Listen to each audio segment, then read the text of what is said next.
Assalamu alaikum. Good day everyone. So today I will discuss calculation of percentage error. So before we start guys, I want to to clarify that in percentage error meron kaming formula which is percentage of error is equal to error times 100 then divided by quantity desired. Then baka pwede tayo mag-add ng another formula which is error equals quantity 1 minus quantity 2. So yung na yan, formula parang hindi siya nakasulat sa book, pero ang sabihin ko dito, ang example nito, halimbawa nag-weigh ka ng something in a weighing scale, tapos yung weighing scale na yun is not accurate. So yung na-weigh mo mga 75 grams halimbawa, tapos pumunta ka sa more accurate scale, tapos sabi nga hindi yun 75 grams, yun ay 60 grams. So dito may makita kaibahan. So ang gagawin mo, i-minus mo ang dalawang quantity 1 pati quantity 2. Then ang makukuha mo doon ay error. So let's start with the examples or with the exercises. So start muna tayo with number 10. So sabi nga, a pharmacist attempts to weigh 120 milligrams of codeine sulfate on a balance with a sensitivity requirement of 6 milligrams. Calculate the maximum potential error in terms of percentage. So here guys, binigyan nga tayo ng quantity which is 120 milligrams, tapos sabi nga mayroon tayong sensitivity requirement of 6 milligrams. So ibig sabihin parang binigyan na nga ang error, ready na ang error. So yung given natin, sabihin natin number 10, tapos yung given dito, binigay na nga ang error which is equal to 6 milligrams. Then binigay na din niya ang quantity desired. So parang automatic na, binigay na nga lahat, 120 milligrams. So ang needed na lang percentage of error. Ito ang kailangan natin i-find. So parang simple lang, kunin natin ang formula natin which is percentage of error is equal to error times 100 over quantity desired. So let's substitute ng the values. So error is 6, then times 100 divided by or over quantity desired which is 120. So ang gagawin natin is i-solve na.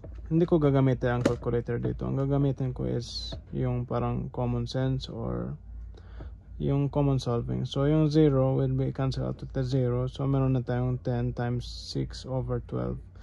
So ang 6 pati 12 pwede silang dalawa i-divide on by 6. So 6 divided by 6 is 1. So na-cancel out na siya. Then yung 12 divided by 6 is 2. So 10 divided by 2 is equal to 5. Then yung natin, anong unit? Percentage of error. So ano yung percentage? Ano yung unit ng percentage? Is percents or percents, 5%.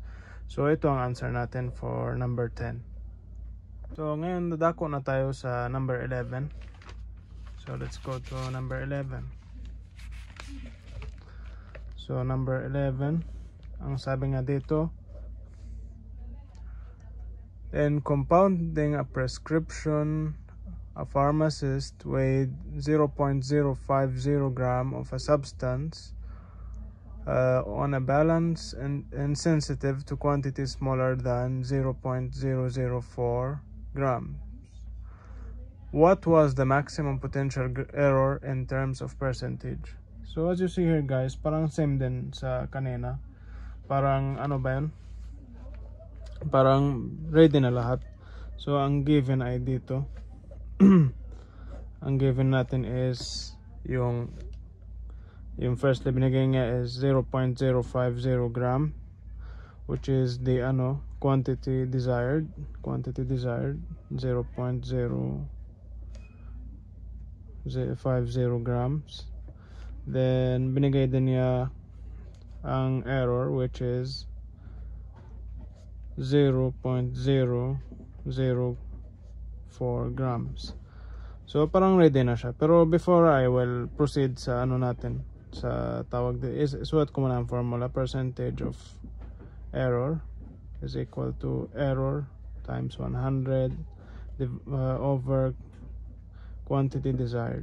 So before we proceed here, gusto ko lang i-convert ito into milligrams para mas madali ang pag-solving, kasi hindi ako gagamit ng calculator. So convert ko siya ang gram dito sa baba para ma-cancel out siya, then milligram dito sa taas. So anong pinakamalaki? Ang pinakamalaki ay grams, so dito ang 1.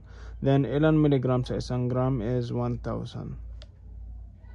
So yun na, yung gram is ma-cancel out the gram, then 1,000 times 0.050. Ang decimal ay mag-move to the right side for 3 digits. So hanggang 3 digits, ibig sabihin 1, 2, 3. Dito na ang decimal. So ang natin is yung number natin is 50 milligrams. Dito naman times 1,000, same process din, divided by 1 gram. Ang gram will be cancelled out to the gram, then 1,000 milligrams times 0.004 will be equal to 4 milligrams. So let's proceed na. Let's substitute the values. So yung E or error is equal to 4 milligrams times 100, then quantity desired is 50 milligrams. So ang gagawin ko din, hindi ako magagamit ng calculator. So ang gagawin ko is cancel out the 0 with the 0, then ang 10 divided by 5 and 5 divided by 5. So 5 divided by 5 will be equal to 1, so cancel out na siya. Then ang 10 divided by 5 is 2. So 2 times 4 is equal to 8, and our unit is percents. So ito na ang answer for number 11. Dito naman, dadako na tayo sa number 12. So sabi nga, a pharmacist weighed 475 milligrams of a substance on a balance of dubious accuracy. When checked on a balance of high accuracy, the weight was found to be 445 milligrams. Calculate the percentage of error in the first weighing. So as you see here guys, sa number 12, nabigay siya ng dalawang quantities. So first quantity, second quantity. So in accordance to that, kung kukunin natin ang kanina, yung natin kanina, itong error or formula, error quantity 1 minus quantity 2. So ano yung quantity 1, ano yung quantity 2? Quantity 1 pati quantity 2. So ang quantity 1, tingnan mo doon ang pinakamalaki. So ang pinakamalaki dyan number is 475. So 475. Yung pinakamaliit is 445. So yun na, ima-minus natin sila. Anong lalabas sa atin is 30 ba yun? Yes, 30 milligrams ang lalabas. So ito ang error. So andito na ang error. Meron na tayong error.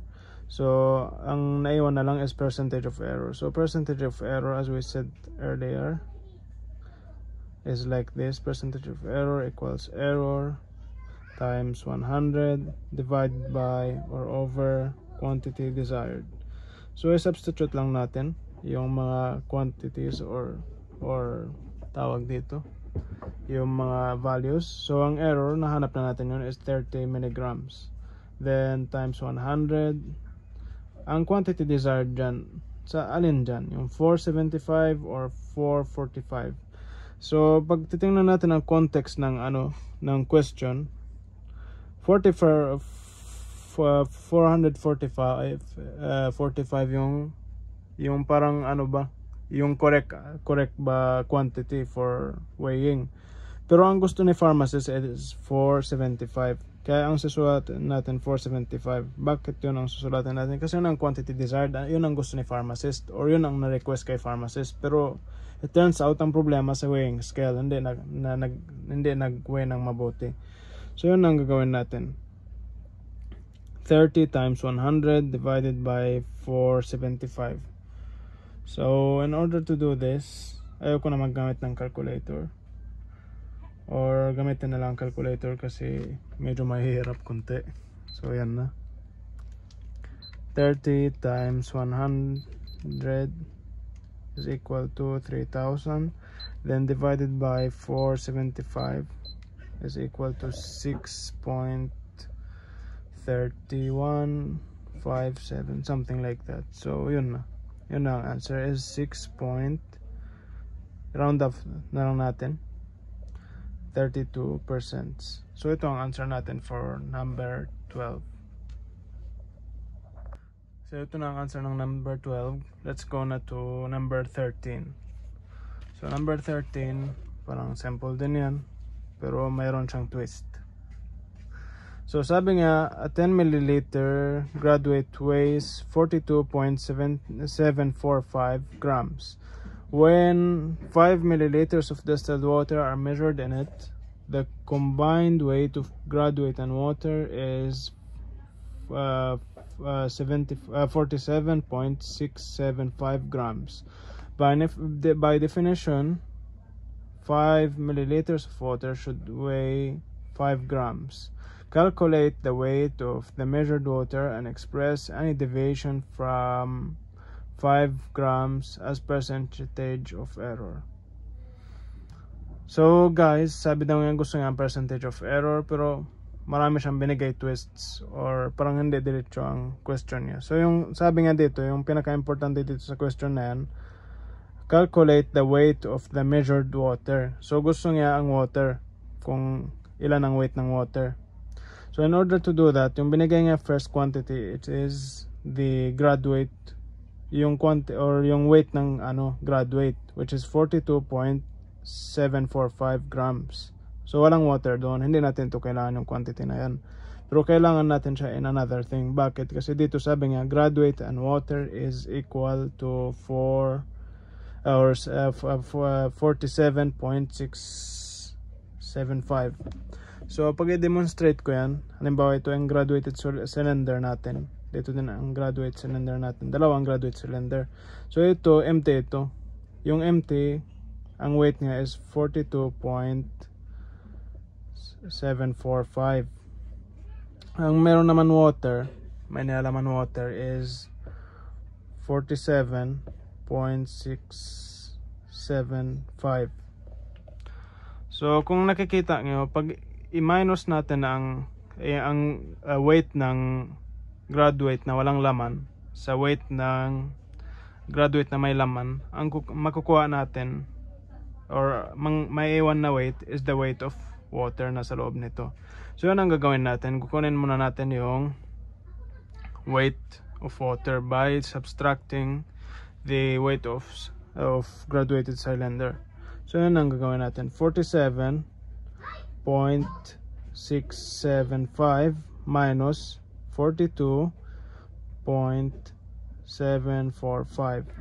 So ito ang gagawin natin, 47.675 minus 42.745 is equal to 4.93 grams. So anong sabi nga sa question? Calculate the weight of the measured water and express any deviation from 5 grams. So in order to do that, gagawin natin ang tawag dito, yung isang ang isang tawag dito formula natin, which is error equals quantity 1 minus quantity 2. So alin ang malaki dyan, yung 5 grams or yung 4.93 grams? So ang pinakamalaki is the 5 grams which is given in the question. Then minus 4.93. So ang makukuha natin is 0.07 grams. So ito na ang error. So in order to calculate na, ang gagawin natin, kukunin natin ang percentage of error. So percentage of error is equal to error times 100 divided by the quantity desired. So yung error natin is 0.07 times 100 divided by quantity desired. Anong quantity desired natin is 5 or 4.93. Ang quantity desired is the 5. So divided by 5. So ang gagawin ko dito, hindi na gamit ng calculator. So 5 divided by 5, i-divide ko ang 100 by 5, pati yung 5 i-divide ko by 5. So 5 divided by 5 is 1, so cancel out na siya. Then 100 divided by 5 will be equal to 20. So 20 times 0.07 is equal to 1.4. Then our unit is percentage. So ito ang answer ng number number 13. So ito na ang answer ng number 13. So next naman is number 14. So let's go to number 14. Ito na ang number 14. Number 14. So a graduate weighs 35.825 grams.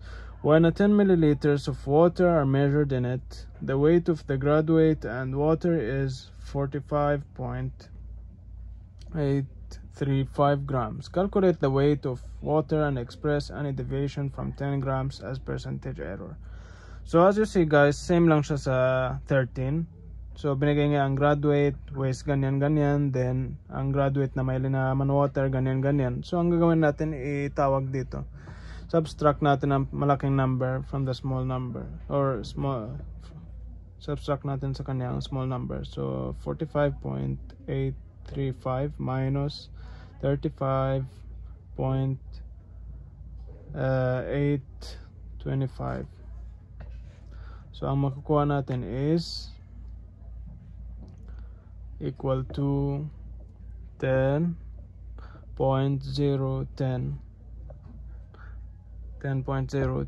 So ito ang quantity makukuha natin. So ito na ang weight of water, which is 10.010. So ito na ang quantity or weight of water. So sabi daw nga sa question, calculate the weight of the water and express any deviation from 10.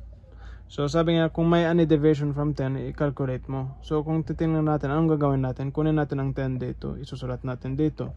Then ima-minus natin or kukunin natin itong 10. Yung nakuha natin ito, 10.010. Then ima-minus natin sa kanya ang 10 na 10 grams. Bali, parang yung natin, parang same din as this formula, which is E or error equals quantity 1 minus quantity 2. So yun na, 10.010 minus 10 is equal to how much guys? 0.010 grams. And that's our error guys.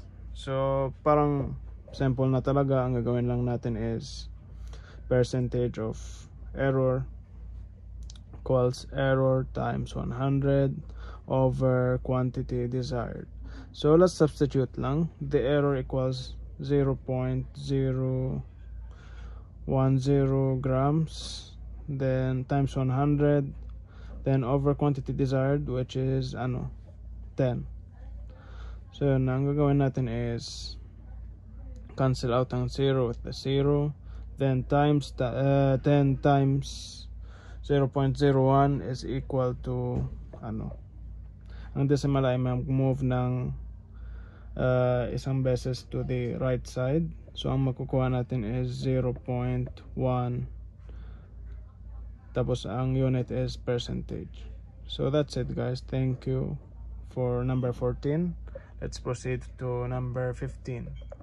So for number 15, ito ang gagawin natin. Dito ang 15. Number 15. Preparing a certain ointment, a pharmacist used 28.35 grams of zinc oxide instead of 31.1 grams called for.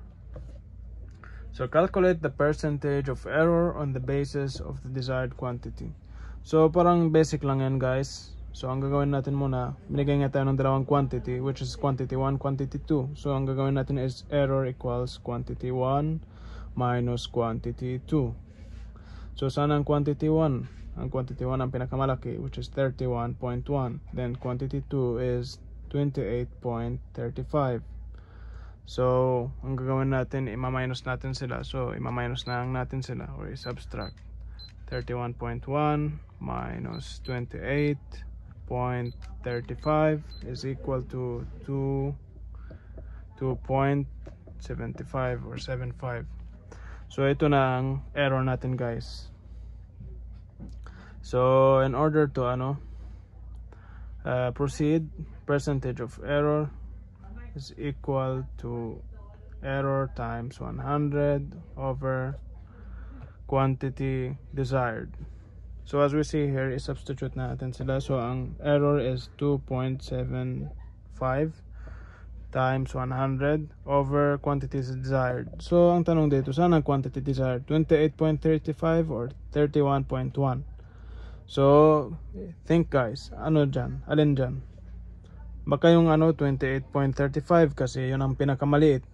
Pero as we see in the question, sabi daw niya, a pharmacist used 28.35 grams of zinc oxide instead of 31.1 grams called for. So ang na-request sa kanya is 31.1 grams. So what does it mean? Yun ang quantity desired, which is 31.1 grams. So ang gagawin lang natin is multiplication and division. So 2.75 times 100 is equal to 275, then divided by 31.1, it will be equal to 8.84. Then ang ano natin unit is percentage. So that's our answer for number 15. So lastly, we have number 16, and we will end. So let's proceed, guys, to number 16. So number 16 says, a pharmacist attempts to weigh 0.375 grams of morphine sulfate on a balance of dubious accuracy. When checked on a highly accurate balance, the weight is found to be 0.400 grams. Calculate the percentage of error in the first weighing. So parang basic lang yan, guys, kasi parang binigay na lahat. So ang gagawin natin yung first formula, which is error equals quantity 1 minus quantity 2. So quantity 1 is the biggest one, which is 0.400. Then minus quantity 2, which is 0.375. So as a result, ang makukuha natin is 0.025 grams. And that's our error, guys. So percentage of error naman is equal to error times 100 divided or over quantity desired. So i-substitute lang natin. So ang error natin is ang nahanap natin dito, which is 0.025, then times 100 divided by quantity desired. So ang quantity desired here is 0.4 or 0.375. So titingnan natin ang tawag dito, ang context. So sabi nga, pharmacist attempts to weigh 0.375. So yung attempt nga is to weigh itong quantity, hindi ito. Pero ang lumabas ay ito. Kung yung nag-check siya, ito ang lumabas.